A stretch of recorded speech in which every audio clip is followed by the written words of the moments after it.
Hey, paisans, the time has come. On the air since 2009, the independently produced, non-FCC compliant champ of video game talk podcasting. Here comes Tiger Claw Radio. Here's your host, Critical Failure. Welcome everybody to Tiger Claw Radio. It is your host, Critical Failure. This week, oh boy, we got story time here on TCR, and we have a return to form with chiptunes. The way we have been, I gotta say, I think 8-Bit Chintendo, the chip artist over on chipmusic.org, he must be going into his backlog and just constantly updating new songs, dropping songs on that website, because we have Tension from 8-Bit Chintendo. Every single week there's something from him, and it's got to be from his backlog. But anyway, let's check it out. This came out on the 10th, which is 2 days ago from the time this being recorded. This is 8-Bit Chintendo with Tension. You're listening to Tiger Claw Radio.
Story time, boys and girls. This is the time we set aside to talk about video game stories from my youth so that we can go over some of those things that you cannot read about on Wikipedia. Last week we did Pinball Construction Set. The week before we did Marble Madness. And before that we did Finding Dragon Warrior 3, running as a kid. This time we're going to talk about clearance.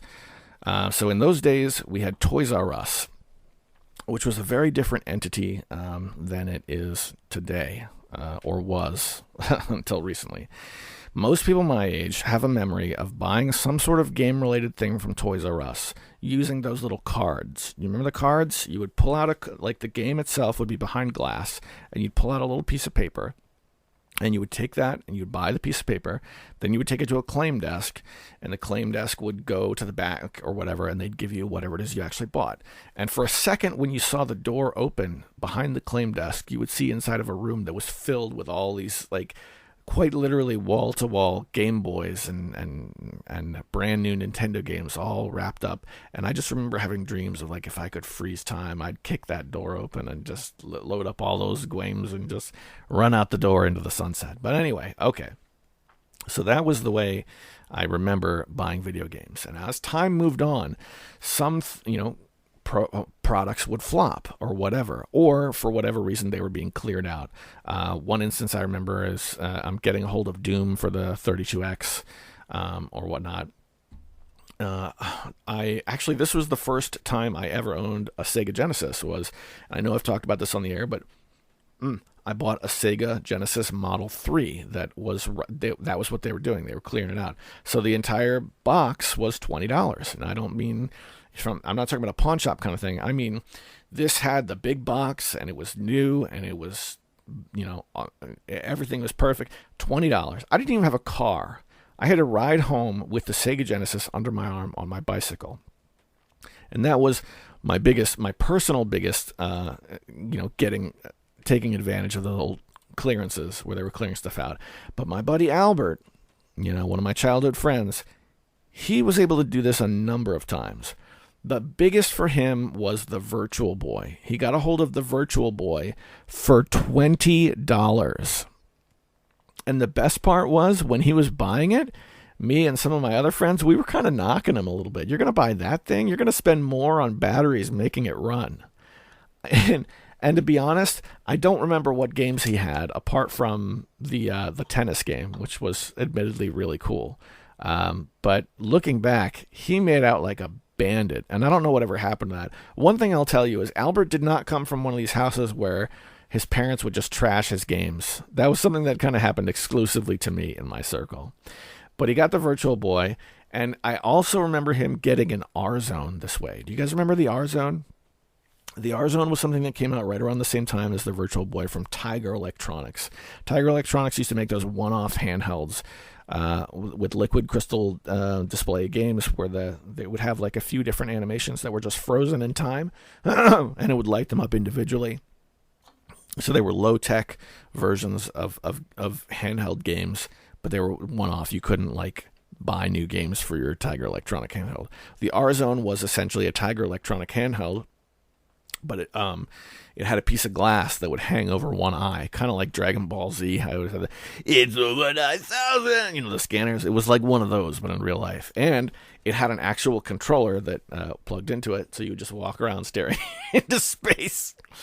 And I remember it actually did have cartridges that you could swap out, but on the cartridge itself, you could see the screen of whatever game it was. So it was basically like the cartridge was the game. The entire game unit, and the R-Zone itself was basically just a projector with a controller. It's kind of funny. But I remember Albert had one of these, and I remember him walking home from school, because we had a long walk home from school, and he just had this thing on his face, and he's just walking down the block playing his R-Zone. Oh, man, Albert. I hope you're doing well, brother. Yeah. So those were clearance games. Another one I can remember being on clearance is there was a small PC section, and I was able to pick up Duke Nukem 2 from it. But yeah, I wish I had taken more advantage. But that was the end, of games being behind glass, which was a great time. At the same time, I have this as another bullet point on my list, but I was doing a lot of pawn shops. There was in my hometown, there was a big there was a big culture for pawn shops. We had a bunch of them, so I never really did I wasn't buying the new games from Toys R Us very often. I would go to the pawn shops and get games.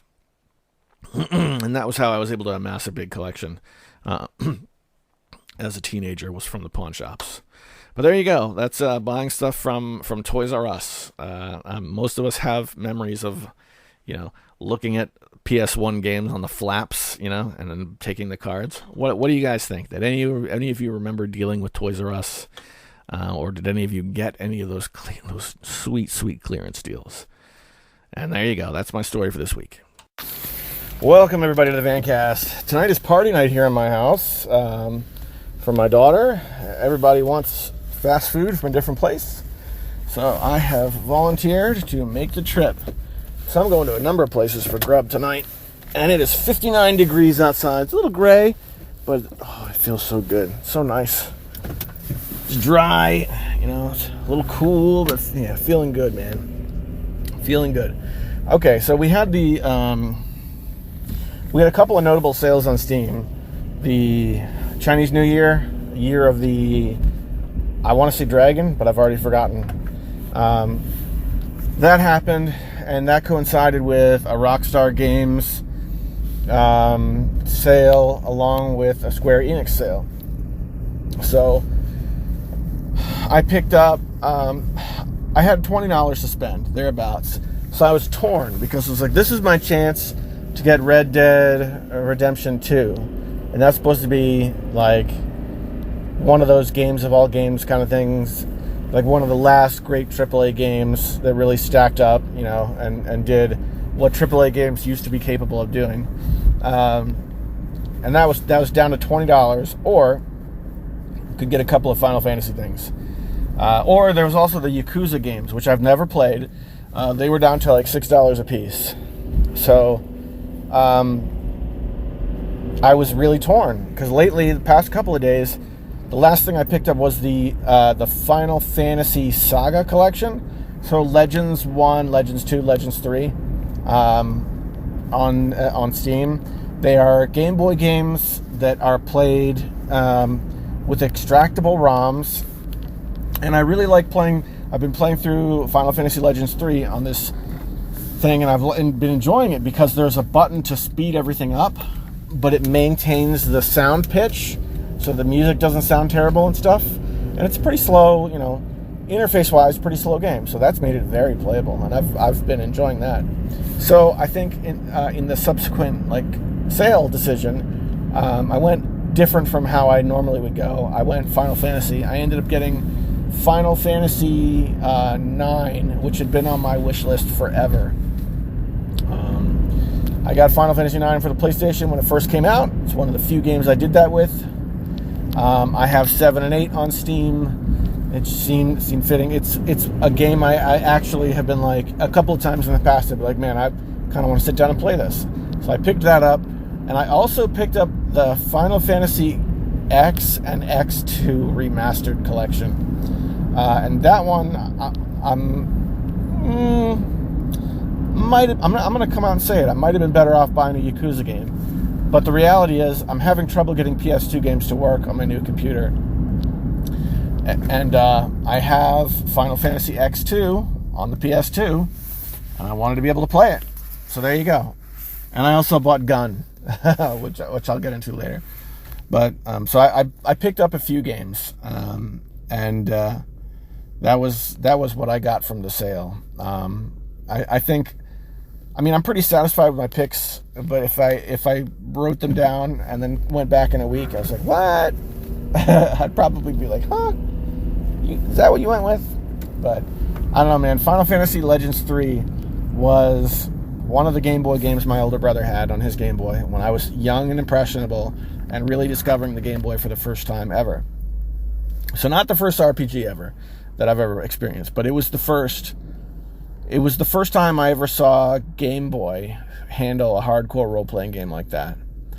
It's clearly the third game, so not the first time Game Boy ever did it, but it left an impression on me. And if you've ever played it, the way they handled time travel, I think, was really done really well too. The idea is that there's a big entity that's pouring water into the world, and the water level is rising, and so you start the game, and you're on like a nice big island that has a town and a dungeon, but then you go to the past, and there's much less water, you can walk around a lot more. And then at one point you go to the future and there's very little land left. So the way they handled time travel was really well done, considering that they were not able to use a whole ton of words. Like, it's an RPG, so there's clearly dialogue. But playing it now, it occurs to me that there's a lot less dialogue than a modern RPG, or even another RPG like of the time on another system with less limitations. So that's been cool. So I've had a little bit of the JRPG bug, which I don't spend too much time with JRPGs, but this one seems cool. I can tell you that if you buy the Saga pack, when you first load it up, there's a warning that's like, we had to change some of the content, to make it compatible with the sensitivities of today. And when I first read that, I was like, oh, jeez, really? What did you change? What could you possibly change in Final Fantasy Legends? But then in the forums, there's a post that's like, okay, here's exactly what they changed. They changed the word Colt to pistol, so that they didn't get sued. And they did something similar with a Disney issue. So it was like very little about, it had really nothing to do about sensitivities. It was just like trademark issues. I was like, oh, okay, I guess I can deal with that. So that's cool. So I've been enjoying that. Yeah. I will say this, though, that the Final Fantasy Saga Collection, a little overpriced, if you ask me. I mean, I got it on sale for $10, and I guess 3 JRPGs for $10 is not too bad, but they're Game Boy ROMs, you know? Even though it's a very well-done collection, and the ROMs can be extracted, and even though it has the fast-forward feature, or I shouldn't say fast-forward, but rather like double-time play feature, which I've been enjoying, you know, it's still... And this is on sale. The regular price, they want $20 for 3 Game Boy games. So it's like, I don't know. At that point, I don't know. Start finding something you can have physically, I guess. But I say that, but I did pay the $10 for it, and I'm enjoying it. So take that for what you will. That's been gaming the last few days for me. I have a big trip coming up soon.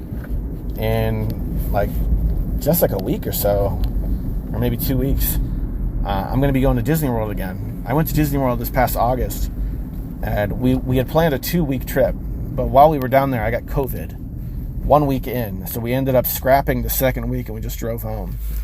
So while we were down there, the resort gave us a deep discount, and they gave us a bunch of stuff, a bunch of goodies, you know, like please come back when you're well, that kind of thing. So we're going to give it another try. So we're going to go down to Disney World. We're going to drive down there, and it's going to be a good old time. So in preparation, we have one of these things where it's like, I have my big collection of handhelds. I can take one handheld. What do I take and what do I play on it? And I can tell you right out of the gate, it's not going to be the big one that runs on Android. Come on. Can I get this way? Yes, I can. It's not going to be the big one that runs on Android. Draws too much attention. When the little one sees it, I'll be like, oh, I know I can watch Peppa Pig on that thing. Dad, stop playing that video game and change it to Peppa Pig. No, I'd be much better off bringing a primitive-looking handheld, you know, one of the ones that's vertically oriented, and just playing grainy retro games on it, because then they won't draw attention. All right, I have just arrived at fast food restaurant number 1. And this is Jersey Mike's Subs. So we're going to go in and get some subs. One moment. All right. That mission is a success. I've got subs from Jersey Mike's. Now, the next step is to head over to Five Guys, where we're picking up double large orders of French fries, because they want Jersey Mike's subs and they want Five Guys French fries. It's all right, so let's go. So what was I talking about? Playing the JRPGs and the whatnots and the hoop and the how. Yeah, and that's been a good time. I remember playing, so in Final Fantasy Legends 3, there's a portion of the game towards the beginning, you're walking around, and you can see a floating island zoom past, right? And it just zips right past. So remember that this was one of the first games I ever played on a Game Boy. Not the first, but probably like the third or fourth, right in there, in that like beginning time for me. So the original Game Boy, if you haven't messed with the brick in a while, it had a really low refresh rate. It was really kind of blurry in a lot of ways, which didn't matter so much, but it had issues, and one of the issues was when that island would shoot by. When I was a kid, I couldn't see it or tell what it was supposed to be. It was just like a big blob that just went and went by your field of view, and it was always very strange to me. So I've been enjoying that, playing on Steam and having full big boy resolution so that I can see that little bit. It's one of those lost in translation tidbits. So, you always hear about things looking better when you play them on the original hardware. Well, this is one that looked a lot better when you play it on a thing. All right, I'm at 5, guys. I got to call these guys. Call these yo-yos. All right, so that said, I think I'm going to go ahead and shoot it on back to the studio. I'll see you guys there. We are just a bit past the 20-minute mark. This is the part of the show where I like to thank the Patreon sponsors.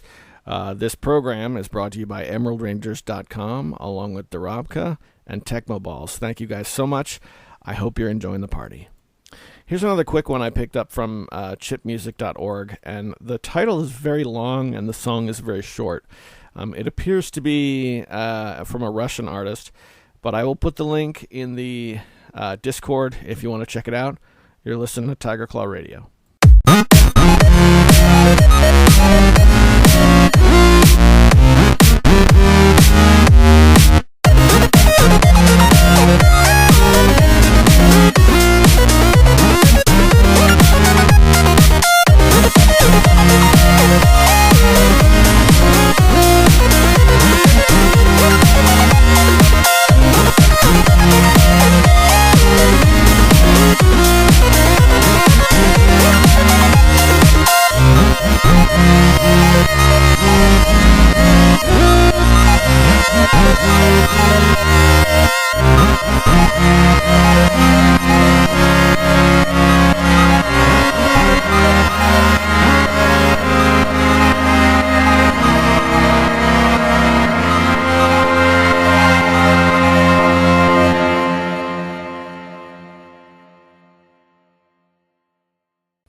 All right, boys and girls. Over on the Discord, in the failbag section, let's see what we got. Hemrock reaches out to us. Haven't heard from Hemrock in a bit. Hope you're doing good, man. He talks about the Evercade. So, just an update with the Evercade. I had just recently pre-ordered the two upcoming carts, Commodore 64 version 3 and the Indie Showcase Volume 3. So I've pre-ordered both of those, and I'm just kind of sitting tight until the end of February when they come out, and that's where I'm at with the Evercade. And so this is what he says. He posts a link to Crazy Burger's 2 new Evercade carts leaked. And the 2 carts are Pico Collection Volume 4 and Sunsoft Collection Volume 2. Now, I know for sure that I don't have any of the Pico collections yet. I have Pico Arcade 1, but I got a lot of the Pico Interactive stuff on Steam and through bundles and stuff. The Pico games on Steam had extractable ROMs, so I liked them for that reason. But I have not yet got around to getting any of this stuff on Evercade. So now they're saying Volume 4. Okay, all right. So let's go back to Discord here. So Hemrock says, I asked Eli, the owner of Pico Interactive, about 2 weeks ago when the Pico Collection 4 would be released, and he said that Evercade wasn't wanting another Pico collection at this time. So this may be a prank or a misunderstanding. I just sent this video to Eli, and I've not heard a response. Here's the link to the listings. It may be pulled down by the time you look. All right, well, let's take a look. Evercade. When I look at that link about the Evercade carts, I see Indie Heroes 3 and the C64 Collection 2? That can't be right. Indie Heroes 3 and C64 Collection 3, which is mislabeled as C64 Collection 2. And the ones you're talking about are nowhere to be found. It's funny about the Evercade is like it seems like we can't get enough of the cartridges. Once you get on board, they're just like which is kind of funny. Now that we know that the price of a cartridge that you missed can go up past the $200 mark, even though it's only happened once. It could happen at any time. It could happen to any one of the cartridges. It could be Pico. It could be Indie Heroes 3 going for $100 by this time next year. So we don't want to be left behind, do we? I was having a ton of fun with the C64 cartridges for Pico 8, and then right around New Year's, it kind of drifted off. I still have it hooked up. I was taking the Super Pocket. I was taking my Super Pocket to vendor shows.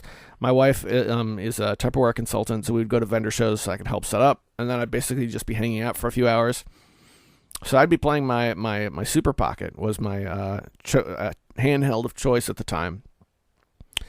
And I played a ton of Evercade at that point. And my favorite game was Sword of Faragol, which is a Commodore 64 roguelike game. And if you don't want to make the investment on Evercade, Steam has it with an extractable ROM. And I think it's $3 regular price. And that's a pretty good game. So I'm looking forward to getting new cartridges to rekindle the Evercade fire that I had once more. And if these two cartridges, Pico Collection 4 and Sunsoft 2, turn out to be fake, which it looks like they are, no love lost, because I know that they'll actually have something just behind them. All right, switching gears. One of my favorite websites to check up right now is, of course, IndieRetroNews.com. They cover a lot of new games coming out for retro systems, and mostly retro computing systems. And their top story right now is the classic NES game Duck Hunt has been unofficially released on the Commodore Amiga. And I'm looking at this thing, and it looks really, really good. It appears to be done with like a D-pad reticle. If you ever played Bayou Billy on the NES, there's Mode B. If you don't have a zapper, then you can use the arrow keys to move a reticle around. And it looks really good. They did a really good job with it. And you might be familiar with the DOS version of Duck Hunt, which is also unofficially released. And whoa, man, is that bad. That's very, very bad. This is not an ASCII game. This is cleaned up. It's got really good looking graphics. One thing that I can see from the video is that the clouds slowly move. Whereas in the original Duck Hunt, all the background stuff was just static. So I'm actually looking forward to this. The last Zapper game I played with a reticle was on the Evercade Super Pocket, which had Operation Wolf. Do you remember Operation Wolf? I didn't think it was going to be any good, but it was a built-in game with the Taito Super Pocket, and it just like this version of Duck Hunt, it had a D-pad reticle, and it worked pretty well. So, yeah, that was really good. I might want to play. I haven't picked up my Evercade stuff in a couple weeks, so I might pick it back up to play Operation Wolf. Now that I'm thinking about it, at the time I had considered ordering the NES game, so I could play it with a real zapper, because I have a small little CRT with the NES and all that stuff hooked up here. That might be worth it, but anyway, classic NES game Duck Hunt, unofficially released on the Commodore Amiga. That's their top story. And I'm looking at the next few, and they got a few other games that have been announced. Nightmare for the ZX Spectrum looks pretty cool. Diana Cave Adventure for the ZX Spectrum. And then we got Phantomas 3, Return of Brock. Third game in the series gets a tease for the C64. A lot of good-looking stuff. I check this site a lot, and I have a little folder for my essential ROMs that I put on all my handhelds. and I get a lot of C64 games from the site. So definitely worth a check. You know, it occurs to me when I'm looking at stuff to cover, I go to that site a lot. But one site I've never gone to for coverage that I think is really dumb, that I should have been for a long time, is romhacking.net. I'm all about these emulation handhelds. I love them. ROMs, emulation. It's been great. And ROM hacking now is not what it used to be. Now there's like all sorts of ROM hacking tools. So there's more people doing it at a higher bar of quality. So we see more awesome releases. So I should be checking romhacking.net as if it were a news site to see what's being released. So let's go there now and see what's happening on the ROM hacking scene. All right, their top story is Ranma has the game he deserves on NES. Ranma vs. Ranma is a project that originated as one of the author's early projects 5 years ago by remixing Irem's classic Kung Fu, with the beloved anime character Ranma Saotomi. The author crafted Ranma's first adventure, albeit unofficially, for the Nintendo NES. However, the author found the initial result somewhat lacking, and armed with a newfound expertise and experience, they decided to revamp the project practically from scratch, with nearly all of the game's assets replaced. This latest iteration feels akin to an official release. Contained within the RIR is a new version, offering players a choice to assume the role of either Ranma Boy or Ranma Girl, alongside the 2019 version for those interested in making comparisons. Also, the project page features a link to gameplay footage along with accompanying commentary. As a bonus, several covers have been designed specifically for that reason. All right, now we're talking. We've got a ROM hack of Kung Fu, which is a great game that I really like. It has covers, so you can not only put this on your Ambernix and your POW kitties, but you can add cover art to go in with your scraper. So when you select it, there will be cover art there. I gotta say, Spartan X, the Famicom version of Kung Fu, remains my most played Famicom game of 2023, only to be eclipsed by that game that Hemrock posted that for whatever reason, the title of the game leaves a black hole in my memory. Hold on, we're going to go figure this out. One sec.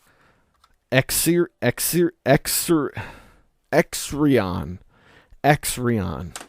That name is never going to stick in my head. It's always going to be that green cartridge from Hemrock. But there you go. Links to that story will be on the Discord, so you can check it out. Okay, guys and girls. So let's talk about vacation. Has it been 6 months? Last August, my family went to Disney World, and I got COVID, and I ruined the vacation. And we're trying again in a week and a half. So once we leave for vacation, TCR is going to be on hold for about 2 weeks or so.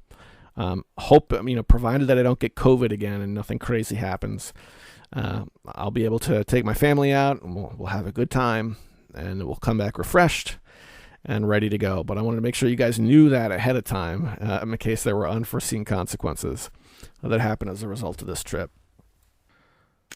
So that's Tiger Claw Radio for the week. Short episode this week. Fire up your NES simulator and give the Ranma ROM hack of Kung Fu a try.